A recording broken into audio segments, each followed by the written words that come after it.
keberkahan. Saya akan menuliskan terjemahan beberapa hadis bawah ini. Ringkasan 40 hadis tentang fadilah salat dan kepentingannya. Baginda Rasulullah SAW bersabda, 1. Perintah pertama yang diwajibkan Allah Subhanahu wa taala terhadap umatku ialah salat. Yang pertama kali akan dihisab pada hari kiamat ialah salat.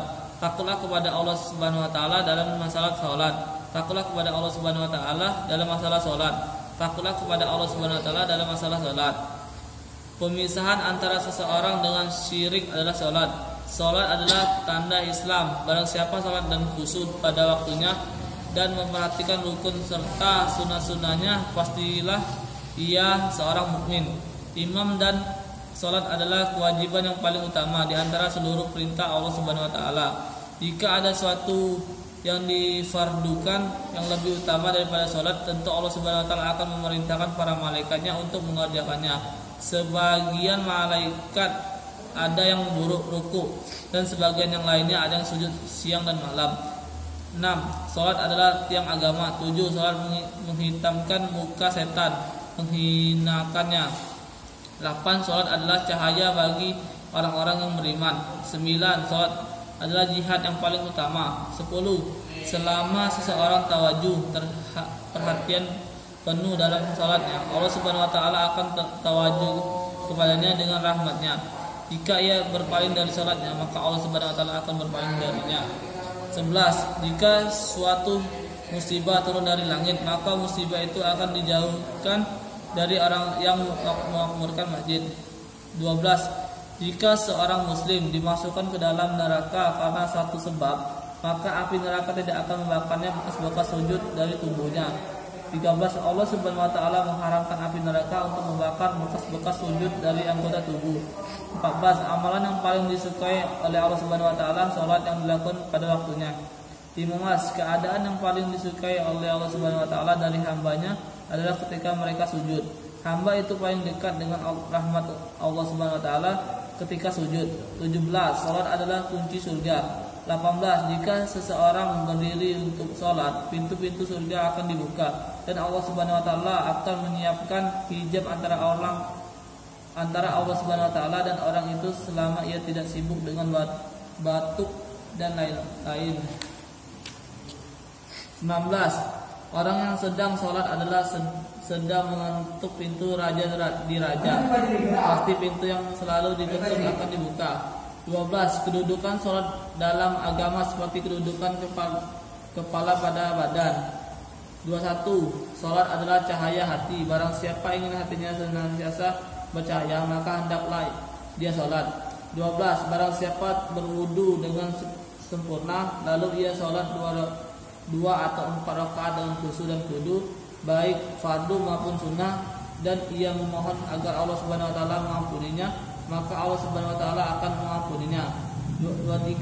Setiap tanah yang di atasnya didirikan salat untuk mengingat Allah Subhanahu wa taala, tanah itu akan merasa bangga di antara tanah lainnya. 24. Barang siapa salat 2 rakaat lalu berdoa kepada Allah Subhanahu wa taala, maka Allah Subhanahu wa taala pasti akan mengabulkan doanya, langsung atau tidak langsung, sesuai dengan kemaslahatnya atau sesuai dengan kehendak Allah Subhanahu wa taala. 25. Barang siapa salat 2 rakaat sunnah di tempat yang sunyi tanpa seorang pun yang melihatnya kecuali Allah Subhanahu wa taala dan para malaikatnya, maka ia mendapatkan jaminan kebebasan dari api jahanam. 26. Jika seorang muslim mendirikan salat fardu, maka ada doanya yang akan diterima oleh Allah Subhanahu wa taala. 27. Barang siapa salat 5 waktu dengan khusyuk, rukuk, sujud, wudu dan sebagiannya dengan sempurna, maka wajib baginya surga dan haram baginya neraka. 28. Seorang muslim yang selalu menjaga salat 5 waktu, setan akan takut kepadanya. Tetapi jika ia tidak mempedulikan salat 5 waktunya, maka setan akan berani kepadanya dan akan menyesatkannya. 29. Amalan yang paling utama adalah salat yang dikerjakan pada awal waktu. 30. Salat adalah miratnya para mutakin atau orang-orang takwa. 31. Amal yang paling dicintai oleh Allah Subhanahu wa taala ialah salat yang dikerjakan pada awal waktu. 32. Barang siapa pagi hari ke masjid untuk sholat, berarti ia membawa bendera iman di tangannya. Barang siapa pergi ke pasar, berarti ia membawa bendera setan di tangannya. 4 rakaat sebelum zuhur, pahalanya menyamai 4 rakaat tahajud. 4 rakaat sebelum zuhur dihitung sama dengan 4 rakaat salat tahajud. 35 rahmat Allah Subhanahu wa taala bercucuran kepada orang yang berdiri dalam salat. 36 sebaik-baik salat setelah salat fardu adalah salat tengah malam, tetapi sangat sedikit orang yang mengerjakannya. 37 malaikat Jibril alaihissalam datang kepadaku dan berkata, "Ya Muhammad, berapa lama pun engkau hidup, suatu saat engkau akan mati juga. Siapapun yang engkau cintai, suatu hari engkau akan berpisah dengannya. Apapun yang engkau kerjakan, baik atau buruk, sungguhnya engkau akan menerima balasannya. Jika diragukan lagi bahwa keluhuran seorang mukmin adalah salat tahajud dan kemuliaan seorang mukmin adalah dalam sifat istihna atau tidak mengharap bantuan orang." 38 2 rakaat salat di akhir malam lebih berharga daripada seluruh kekayaan di dunia ini. Jika tidak karena khawatir memberatkan umatku, aku akan mewajibkan salat tahajud kepada mereka. 39 jagalah salat tahajud, karena tahajud adalah amalan para solihin, penyebab dekat kepada Allah Subhanahu wa taala, menghentikan perbuatan dosa, menyebabkan diampuninya kesalahan dan menyehatkan badan. 40 Allah Subhanahu wa taala berfirman, "Wahai anak Adam, janganlah kalian menjadi orang yang lemah sehingga tidak mengerjakan 4 rakaat saat permulaan hari. Niscaya aku akan mencukupimu hari itu." Banyak keutamaan salat yang telah disebutkan dalam kitab-kitab hadis. 40 hadis di atas sekiranya sudah mencukupi. Jika ada yang menghafal ke 40 hadis ini, maka ia akan mendapatkan keutamaan menghafal 40 hadis baginda Rasulullah SAW.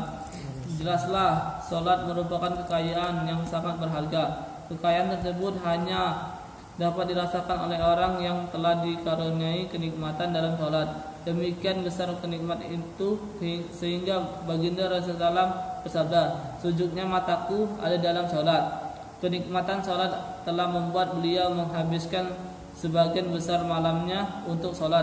Oleh sebab itu di akhir hayatnya beliau berwasiat secara khusus agar salat benar-benar diperhatikan. Dalam beberapa riwayat baginda Nabi SAW bersabda, artinya takutlah kepada Allah Subhanahu wa taala dalam masalah salat. Sayyidina Abdullah bin Mas'ud radhiyallahu anhu juga meriwayatkan sabda baginda Rasulullah SAW, "Salatlah yang paling aku cintai di antara seluruh amalan." Seorang sahabat berkata, "Suatu malam saya melewati Masjid Nabawi. Saya melihat baginda Rasulullah sedang salat, sehingga timbul keinginan dalam hati saya untuk ikut salat. Saya berdiri di belakang beliau. Ketika itu beliau sedang membaca surah Al-Baqarah. Saya mengira mungkin beliau akan rukuk pada ayat ke-100, tetapi ternyata tidak. Saya mengira mungkin akan berhenti pada ayat ke-200, tapi sampai di sini pun beliau tetap belum berhenti, sehingga saya mengira mungkin beliau akan berhenti setelah selesai surah Al-Baqarah. Ketika beliau telah menyelesaikan surat tersebut, beliau berkali-kali membaca Allahumma lakal hamdu. Kemudian beliau melanjutkan membaca surah Al-Imran. Saya mengira barangkali beliau akan rukuk setelah selesai membaca surat ini. Tapi setelah selesai membaca surat ini, beliau membaca lagi Allahumma lakal hamdu sebanyak 3 kali dan meneruskan membaca surat Al-Maidah. Sesudah menyelesaikan surat ini, barulah baginda Rasulullah SAW rukuk dan membaca Subhana Rabbiyal Azim dan bacaan yang tidak bisa saya dengar dengan jelas. Lalu beliau sujud membaca Subhana Rabbiyal A'la. Kemudian beliau membaca doa lain yang tidak bisa saya dengar dengan jelas. Setelah itu beliau memulai rakaat kedua dengan membaca surah Al-An'am. Saya mulai kecapaian mengikuti salat beliau, sehingga saya terpaksa meninggalkan salat. Pada rakaat pertama saja beliau membaca lebih kurang 5 juz. Beliau membacanya dengan sangat pelan, dengan tajwid yang sempurna serta tartil. ayat demi ayat dibaca dengan jelas. Dapat dibayangkan betapa lama rakaat salat baginda Nabi SAW sehingga kaki beliau bengkak. Jika sesuatu telah benar-benar merasap kelezatan dalam hati, maka kesulitan dan halangan apapun tidak terasa.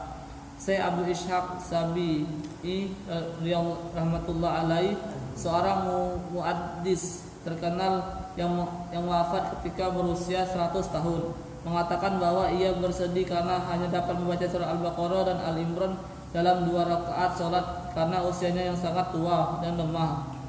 Ia tidak dapat membaca lebih banyak. Dari kitab Tahzib